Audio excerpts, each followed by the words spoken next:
Hi, welcome back to a brand new video of the Target Angel program, Target Angel Experience. So they always find some crafty ways in order to send me a subliminal message, right? So I'm walking out of my apartment building. Yeah, one of their Sambos sitting on the steps, and as I right by the door, I have to uh, open to get out, right? And he's sitting there, and he has his thumb sticking out, and then in another hand he had, uh, you know, looked like weed, marijuana, in his hand, just holding it in his hands, and then taking his pinky finger from his other hands, and pressing it into the marijuana in his hands. Now, things like that don't make any sense because it's first of all, it's raining. First of all, right? With an umbrella, it's not raining heavy, but it's raining. But you sitting down in front of the step, on the step, I should say, with weed in one hand, with your pinky finger digging into the, pressing into the weed. And he did that as soon as he seen me come out my apartment. Right, walking in the hallway, he saw me. He was standing there looking, and I saw him. I walked through the door. He decides to sit right by the door. So when you open, like when you're coming out, you open the door. He's right there. And I'm like, okay, what are you trying to get me to smoke weed? No, thank you. Because in the aggressive persuasion program, they try to get you hooked on drugs.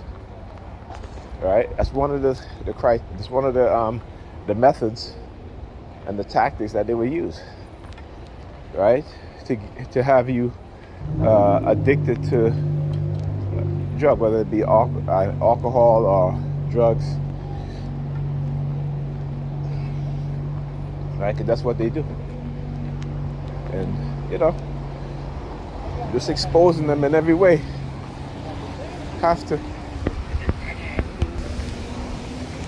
All right, have to get changed for the bus. So yeah, and last night I was up a little bit, couldn't sleep really. I should be taking my sleeping medication as soon as I had some sleeping medication here, the car honking, because they know I got to go get some more from the pharmacy. And like I said, they track everything that I do, right? From the remote monitoring and everything that I do. You just walk over here to the street, put his hands up, just put his finger. That's the traffic agent. So let me tell you, and they do it in such a way that I won't be able to record it, right? So again, what that does is, put it in that. Well, you're gonna have to either, are you gonna believe him, or are you gonna take his word for it for what he says? Hey, you guys should know. This is what I do. I've shown you guys. I've talked about stuff that's happening to me in other TIs. No one believe it, so I'm showing you. All right. So this is the type of things that they would do. All right. And again,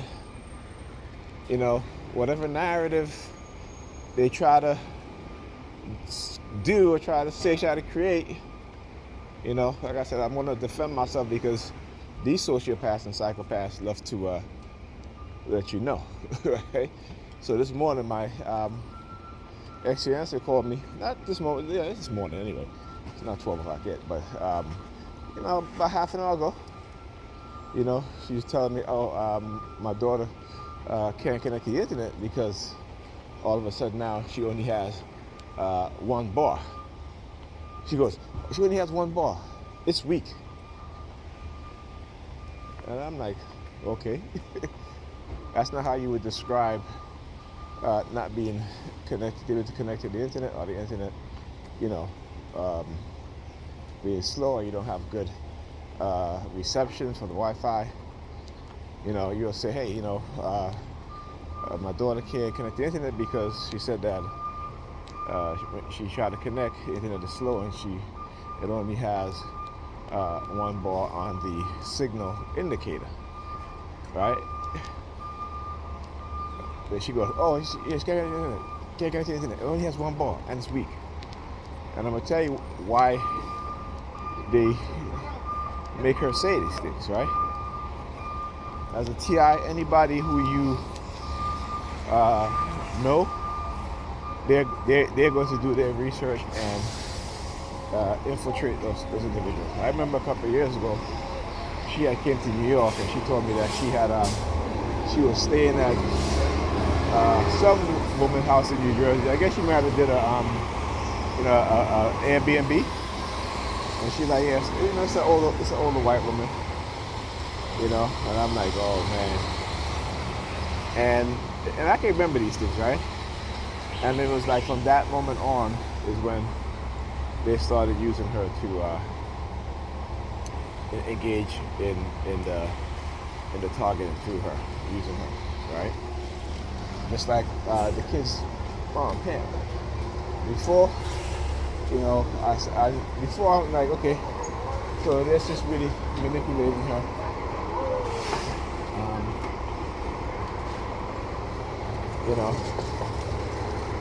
And then she had went out, and I guess stayed in some hotel or something, whatever. But anyhow, and then from that moment they started. When I was going to school, every time I walked past by the Marriott, they had a few perps, and every time they would see me, they would look up at the hotel. And I was like, because after that, I started noticing a shift in her in terms of that she was like really aggressively targeting me in such a way, right? And she became very aggressive. Okay. So yesterday she came in and she started. She's like, every time she sees me, she's like, oh boy. So I started saying, oh girl, every time I see her. Right? So whenever she says, oh boy, I said, oh girl. And you have to understand, as a black man, the racist is full, because I tell you, when my targeting first began, it wasn't a lot of whites that targeting. They made it known on the police force or on the New York criminal force. So they made that very well known. My targeting has a lot of racial components to it. Right? So again, whenever they try to manipulate me in whatever way, they'll use her. As soon as she walked in, she'll be like, oh boy, she sees me. Every time she sees me now, it's oh boy. So I started saying oh boy. And then after a while, she would stop. Right? And coincidentally, whenever the word girl is mentioned, they will use the police sirens. Like I said, there's certain words. I'm creating a list. I got quite a list so far. But when I have the opportunity, if I can remember, I'm gonna do a video on this, and I'm gonna break it down. Right? I'm gonna go through each word and break down what they may be trying to insinuate. And again, this is just my interpretation and from my experience, and so I'm going to do that. Anyhow, I will talk to you guys on the next video.